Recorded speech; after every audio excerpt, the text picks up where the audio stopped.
राजाधिराज श्री सद्गुरुनाथ महाराज की जय.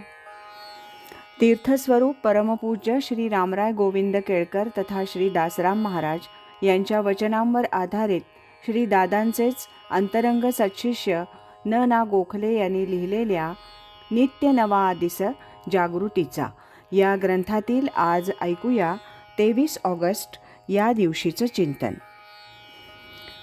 दृश्य नव्हे तो देव, देह नव्हे तो आत्मा, व्यवहार नव्हे तो परमार्थ. देव साकार का निराकार, दिसतो का दिसत नाही, त्याच्याशी संभाषण होऊ शकते का नाही, इत्यादी अनेक शंका आपल्या मनात असतात. पुन्हा तो सर्वव्यापी आहे तर मग सगळीकडे आम्हाला का दिसत नाही? त्याच्या अस्तित्वाची जाणीव कित्येकांना होऊ शकते, पण सगुण साकार दर्शनाचं भाग्य थोड्यांनाच मिळतं ही वस्तुस्थिती आहे. सर्व विश्व हे त्याचंच रूप आहे. एकांशेन स्थितो जगत असं गीतेत म्हटलंय, परंतु त्याला पाहण्याची दृष्टी निराळी आहे. अस्थि मांसाच्या या डोळ्यांनी त्याला पाहता येत नाही. याचं कारण असं की दृश्य त्यानं निर्माण केलंय, पण दृश्य म्हणजे तो नव्हे. मातीची भांडी कुंभारानं घडवलेली आहेत, पण ती भांडी म्हणजे कुंभार आहे का? कठपुतळ्यांचा खेळ चालतो तेव्हा आपण म्हणतो की सूत्रधार खूप हुशार आहे, पण तो पडद्याआड असतो. म्हणून दृश्य म्हणजे देव नव्हे, दृश्यात देव आहे, त्याशिवाय दृश्याला अस्तित्व नाही, पण देव याहून निराळा आहे. तसंच देह आणि आत्मा यांचा आहे. पंचभूतांच्या मिश्रणातून तयार झालेला देह आत्म्याच्या चैतन्याच्या संयोगानं हालचाल करतो, श्वास घेतो, सोडतो, उत्पन्न होतो, वाढतो, नाश पावतो. ज्याच्या आधारानं या क्रिया होतात तो आत्मा निराळा आहे. आपण देह तादात्म्य म्हणतो, म्हणजे हा नाशिवंत देह आणि अक्षर आत्मा यांना एकच समजतो, ते चूक आहे. दोन्ही निराळे आहेत.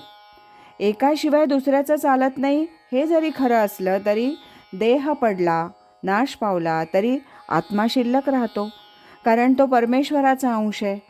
ममैवांशो जीवलोके जीवभूतः सनातनः. तो आहेच आणि नित्य नूतन आहे, म्हणून देहापासून निराळा आहे.